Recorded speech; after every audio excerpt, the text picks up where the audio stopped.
Hello दोस्तों, कैसे हैं आप लोग। प्रश्नावली 8.3 का प्रश्न संख्या दूसरा देखना है। दिखाइए कि पहला number tan 48 degree, tan 23 degree, tan 42 degree, tan 67 degree बराबर 1, यानी LHS इक्वल टू RHS होता है कि नहीं, इसे हमें साबित करके दिखाना है। सॉल्यूशन कर लिए। सबसे पहले LHS को सॉल्व कर लेते हैं।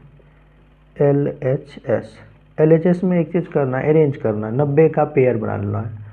48 और 42 जोड़ेंगे 90 होगा, 23 और 67 जोड़ेंगे 90 होगा। इन दोनों को एक जगह लिख लेते हैं। तो tan 48 डिग्री, tan 48 के साथ हम tan 42 को रख सकते हैं, 42 डिग्री। फिर इसके बाद tan 23 डिग्री है, तो tan 23 डिग्री रख लिए, इंटू tan 67 डिग्री। अब इसे सॉल्व कर लेते हैं। अब 48 42 दोनों को जोड़ दे तो 90 होता है, और इन दोनों में से जो छोटा मान है उसे को तोड़ लेंगे। ये छोटा मान है 42, कल भी हम लोगों ने देखा था सवाल, उसमें से छोटा मान ही तोड़ा था। तो 42 और 48 में से 42 को तोड़ना है।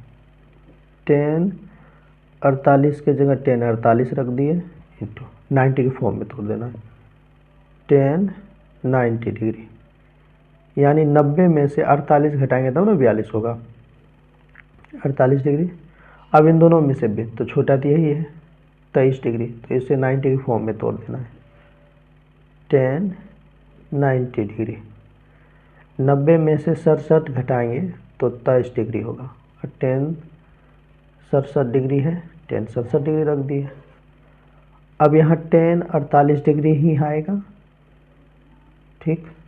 और tan किस में बदल जाएगा, तो cot में, क्योंकि tan 90 डिग्री माइनस थीटा वाला सूत्र बन गया। tan 90 degree minus theta equal to cot theta होता है, तो थीटा यहाँ 48 डिग्री है, 48 डिग्री रख दिए, इंटू कर दिए। फिर tan किस में बदल जाएगा, तो cot में, थीटा है 67 डिग्री, 67 डिग्री रख दिए, इंटू tan 67 डिग्री। अब एक सूत्र ये भी बन गया, tan theta into cot theta बराबर 1 होता है।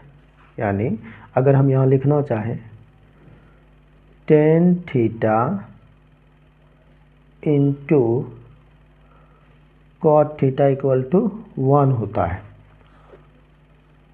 तो tan theta into cot theta, देखिए थीटा सेम है ना, यानी 48 डिग्री 48 डिग्री, तो हम इसे थीटा समझ सकते हैं। tan theta into cot theta equal to 1, और यहाँ इंटू है ही, इंटू कर दिए। फिर यहाँ भी cot theta into tan theta बात एक ही है, तो इसका भी मान 1 होगा। अब 1 गुना 1 अगर करें तो 1 ही होता है नहीं होता है, 1 ही होगा।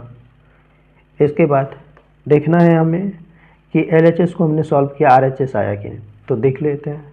RHS ऑलरेडी 1 था ही, और LHS भी 1 ला लिए, इसलिए LHS equal to RHS prove. उम्मीद करते हैं कि फर्स्ट नंबर भी आप लोग समझ चुके होंगे। अब सेकेंड नंबर सवाल को देख लेते हैं। सेकेंड नंबर सवाल है cos 38 degree, cos 52 degree minus sine 38 degree और साइन 52 डिग्री बराबर 0, यानी LHS इक्वल टू RHS। हमें इन सब का मान 0 लाना है, तो सॉल्व करके देख लेते हैं। ये ऑलरेडी अरेंज किया हुआ है, इन दोनों में से केवल छोटा वाला मान को तोड़ लेना। पहले LHS लिख लेते हैं, LHS तो cos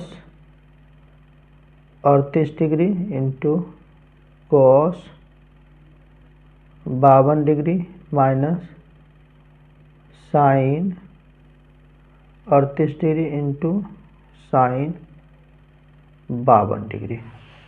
अब 52 और 38 में से छोटा तो 38 ही है, 38 को तोड़ लेते हैं 90 के फॉर्म में, cos 90 डिग्री।